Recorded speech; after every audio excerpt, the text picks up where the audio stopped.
Section 1 consists of two units that explore the importance and necessity for a gender-responsive education, as well as underlying human rights frameworks and concepts of gender and power. This section has been designed for both teachers and administrators.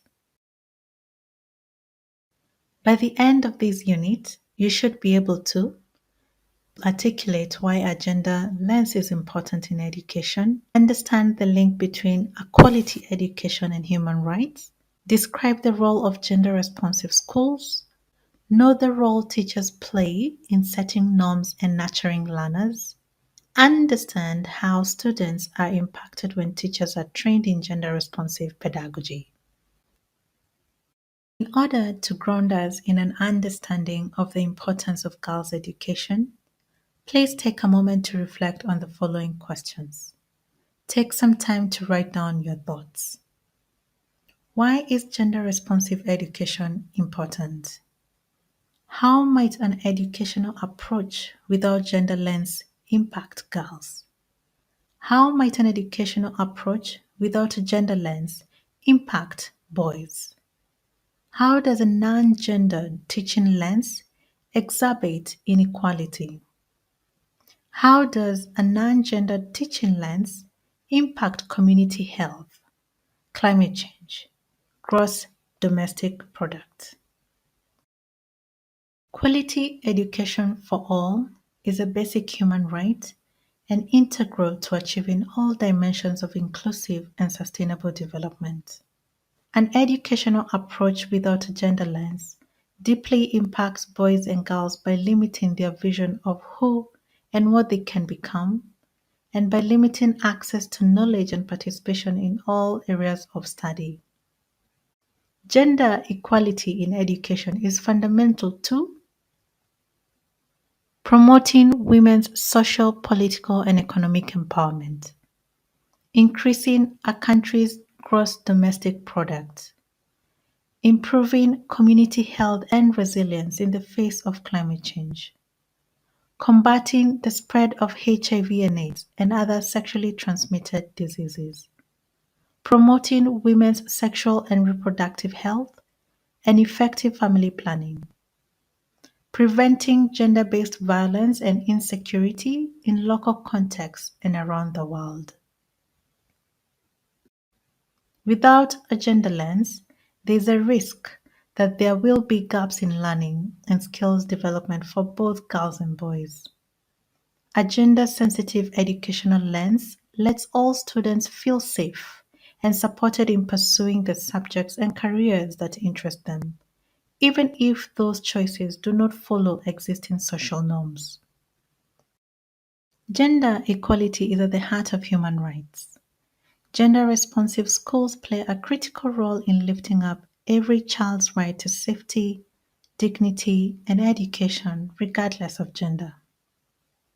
A human rights framework can support teachers and schools to raise awareness and dismantle harmful gender practices and stereotypes so that girls and women, along with boys and men, can bring forth their needs and desires, as well as their creative ideas and brilliance to address the social environmental issues of our time. Gender equality in education does not result in a zero-sum game. Gains for girls do not diminish opportunities for boys and vice versa. Since the founding of the United Nations in 1945, equality between men and women has been among the fundamental human rights guaranteed. In 1967, United Nations member states adopted the Declaration on the Elimination of Discrimination Against Women, which states that discrimination against women is an offense against human dignity and calls on states to abolish existing laws, customs, regulations, and practices which are discriminatory against women, and to establish adequate legal protection for equal rights of men and women. This was followed by the Convention on the Elimination of All Forms of Discrimination Against Women, CEDAW, in 1979, which is an international treaty that has been ratified by 189 countries. The 2030 Agenda for Sustainable Development, adopted by all United Nations member states in 2015, provides a shared blueprint for peace and prosperity for people and the planet now and into the future. Goal 3, good health and well-being.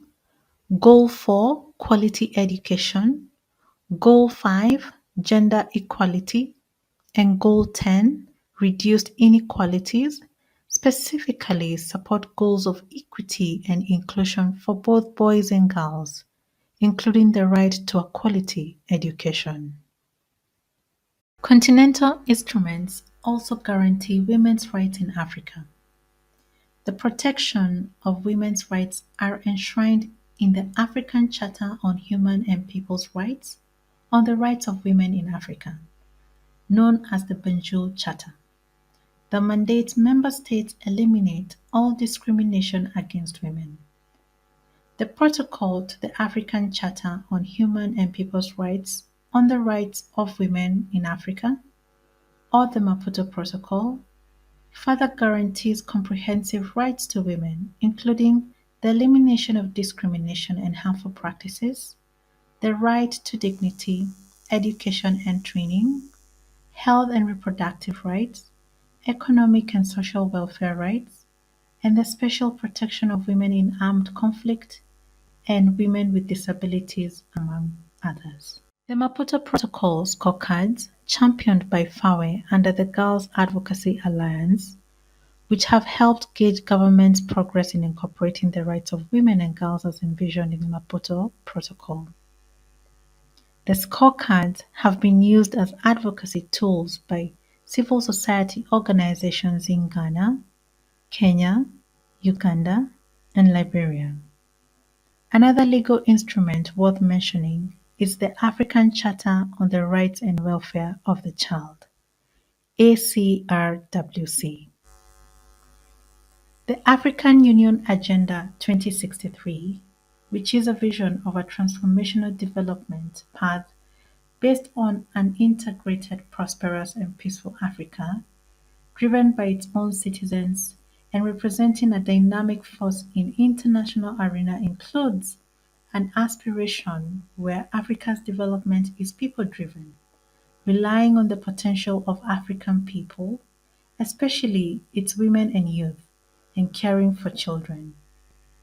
The goal being to achieve full gender equality in all spheres of life. The Continental Educational Strategy for Africa, CISA 1625, which contributes to operationalizing Agenda 2063, includes a strategic objective aimed at accelerating processes leading to gender parity and equity.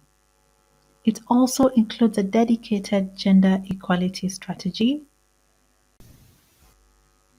Teachers play a pivotal role in setting norms and nurturing the next generation of learners. Studies have shown that teachers trained in FAWE's GRP learn to stop using discriminatory, abusive, and threatening language, improve ability to motivate and provide appropriate feedback, increase students' self-esteem and confidence, incorporate more gender-responsive approaches to classroom planning, management, and teaching strategies, analyze teaching materials for gender bias, and counter negative stereotypes of girls and boys. Students with teachers trained in GRP have a better learning experience, and there are positive outcomes such as learners feel more encouraged to participate and support each other in learning. There is positive change in student behavior and attitudes. Girls improve academic performance and achievements. Girls have greater participation in the classroom. Higher retention rates. More girls participate in school committees and leadership roles. Teenage pregnancies are reduced. Boys have higher gender awareness. The next unit will be Unit 2, Gender and Human Rights.